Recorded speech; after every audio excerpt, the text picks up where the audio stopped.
नमस्ते। लॉकडाउन ई पाठशाला रामगढ़ में आप सभी का स्वागत है। पिछले वीडियो में कक्षा 7 विषय गणित में त्रिभुजों का सर्वांग समता के लिए प्रतिबंध के बारे में देखा। अभी तक हम लोगों ने 3 प्रतिबंध के बारे में देखा। सबसे पहले एस प्रतिबंध को देखा, उसके बाद हमने एस प्रतिबंध को देखा, उसके बाद ए प्रतिबंध के बारे में आप लोग को बताया गया। तो अभी तक कुल 3 प्रतिबंध के बारे में आप लोग को बताया गया।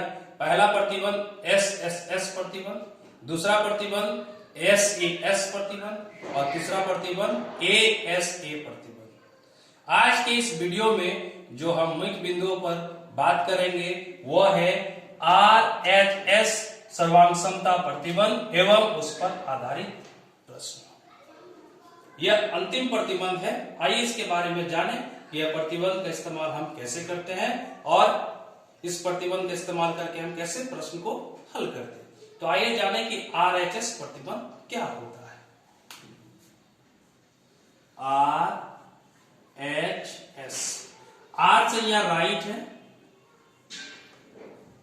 S से हाइपोटेन्यूज है और S से साइड है। राइट का मतलब यहां समकोण से मतलब है, हाइपोटेन्यूज का मतलब कर्ण हो गया और साइड का मतलब भुजा हो गया। तो इस तरह से अगर ये तीनों शब्द को मिला दे तो हम कह सकते हैं कि RHS प्रतिबंध क्या होता है। अगर एक समकोण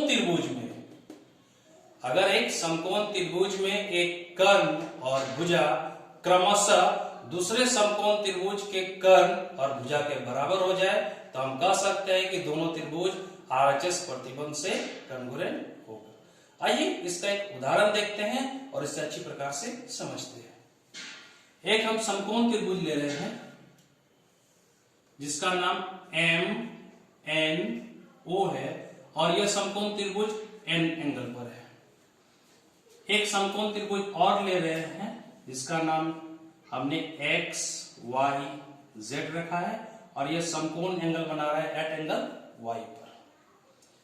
हम जानते हैं कि MNO एक समकोण त्रिभुज है तो इसका 90 डिग्री जहां पर बनता है उसका जस्ट अपोजिट में इसका क्या बनता है, कर्ण। MO यहां पर कर्ण है और यहां पे देखिए एंगल Y है तो इसका जस्ट अपोजिट में XZ पर क्या बनेगा, कर्ण बनेगा। तो मान लेते हैं कि MO 5 सेंटीमीटर के बराबर है, XZ 5 सेंटीमीटर के बराबर है, MN 3 सेंटीमीटर के बराबर है, XY 3 सेंटीमीटर के बराबर है। तो हम यहां पर देख पा रहे हैं कि एंगल N जो है वो एंगल Y के बराबर है 90 डिग्री। देखिए एक समकोण मिल गया। MO equal to XZ equal to 5Z। देखिए ये कर्ण है, कर्ण मिल गया। और एक भुजा MN is equal to XY equal to 3 centimetre. देखिए एक समकोण, एक कर्ण और एक भुजा। अगर एक समकोण त्रिभुज क्रमशः दूसरे समकोण त्रिभुज का कर्ण और भुजा के बराबर हो जाए तो दोनों समकोण त्रिभुज RHS प्रतिबंध से कॉन्ग्रुएंट होगा। तो हम कह सकते हैं ना कि ट्रायंगल MNO कॉन्ग्रुएंट होगा ट्रायंगल XYZ का। ट्रायंगल MNO कॉन्ग्रुएंट होगा ट्रायंगल XYZ का। इस तरह से हम RHS प्रतिबंध का इस्तेमाल प्रश्न बनाने में भी करेंगे। आइए RHS प्रतिबंध के आधार पर हम कुछ प्रश्न को देखते हैं।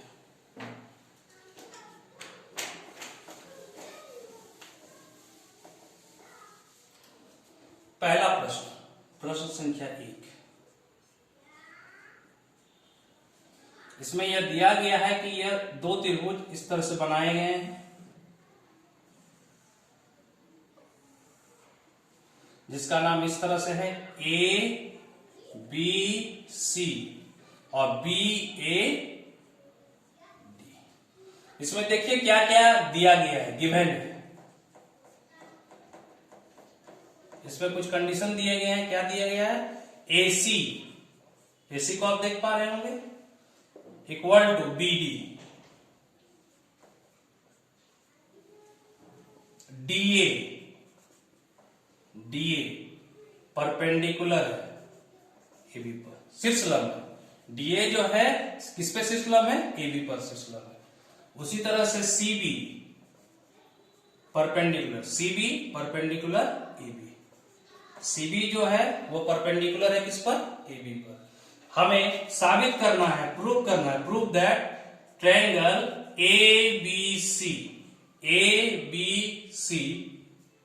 congruent triangle BAD।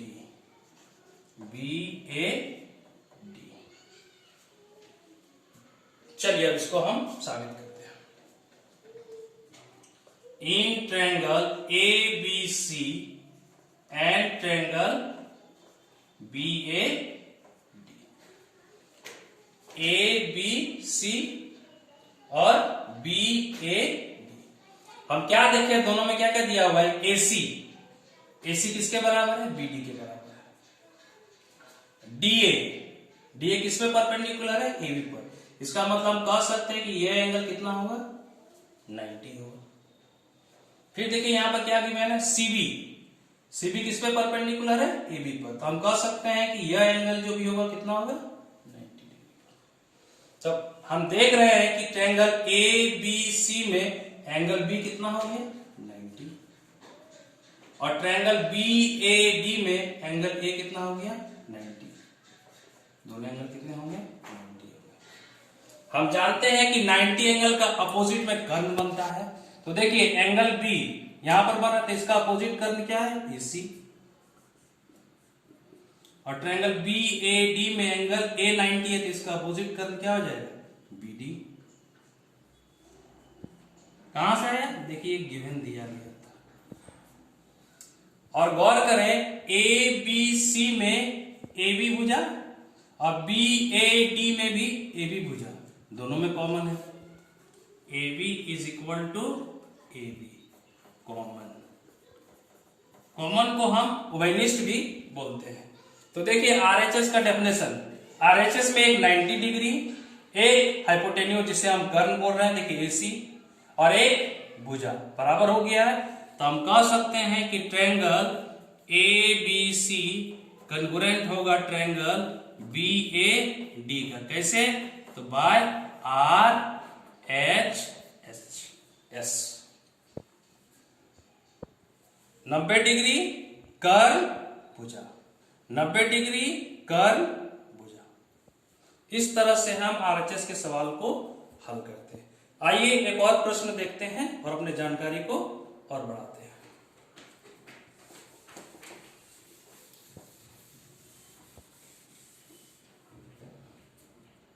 प्रश्न संख्या 2, ट्रायंगल ABC समृद्धि बाहु है,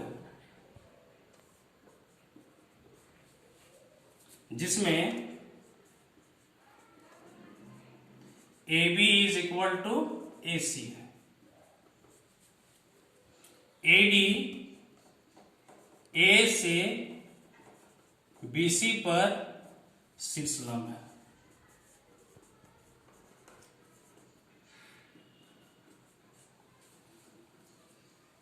हम पिछले कक्षाओं में देख चुके हैं कि समृद्धि बाहु त्रिभुज किसे कहते हैं।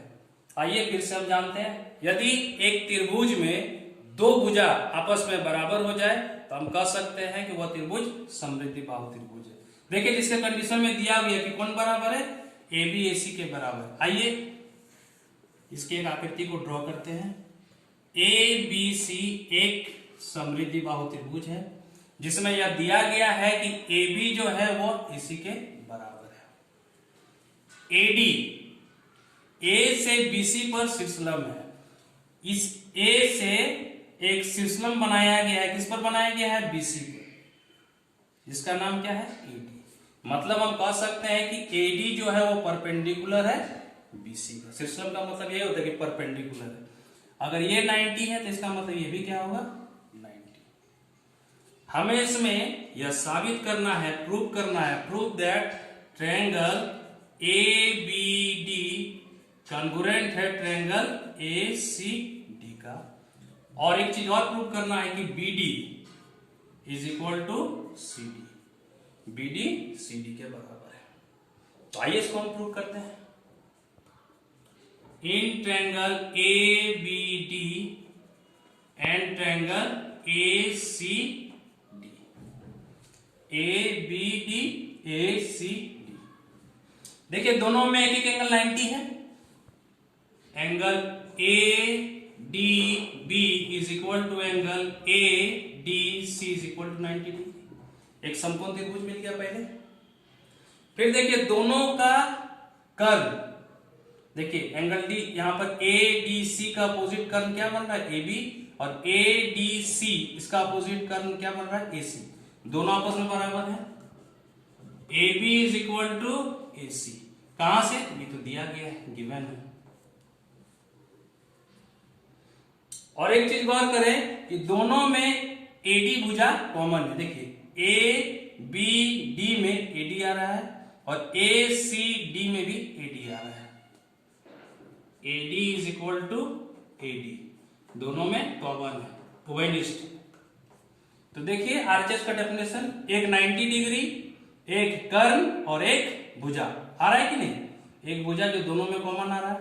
तो हम कह सकते हैं कि ट्रायंगल ABD कॉन्ग्रुएंट होगा ट्रायंगल ACD का। कैसे, तो बाय RHS। हम यह जानते हैं कि अगर दो ट्रायंगल कॉन्ग्रुएंट होते हैं तो उसके रिमेनिंग पार्ट्स भी आपस में बराबर होते हैं बाय CPCD से। तो हम कह सकते हैं कि ABD में BD भुजा इज इक्वल टू CD भुजा, कहां से, तो by CPCD, corresponding parts of congruent triangle. अक्सर हम देखें कि जब भी सवाल सॉल्व करते हैं तो CPCD का प्रयोग बार बार होता है। तो इस टर्म को हम दिमाग में बैठा लें कि corresponding parts of congruent triangle का इस्तेमाल बार बार होता है। इस तरह से हम RHS का प्रयोग से प्रश्न को हल कर सकते हैं। तो अभी तक जो हमने देखा तो उसमें पाया कि RHS का इस्तेमाल का उपयोग करके कैसे हम प्रश्न को आसानी से सॉल्व कर सकते हैं। इस प्रश्न को हम दूसरे तरीका से भी बना सकते हैं। चूंकि आज का टॉपिक हमारा RHS सर्वांग समता प्रतिबंध पर आधारित है, इसीलिए मैंने RHS प्रतिबंध पर इसे सॉल्व किया। इसे हम और भी तरीका से सॉल्व कर सकते हैं। चलिए, आज के जो मुख्य बिंदुओं पर जो हम लोग चर्चा किए वो यह है कि RHS सर्वांग समता प्रतिबंध क्या होता है एवं उस पर आधारित प्रश्न। अगले वीडियो में हम चारों प्रतिबंध के बारे में प्रश्न बनाएंगे और उसको हल करेंगे। तब तक के लिए धन्यवाद।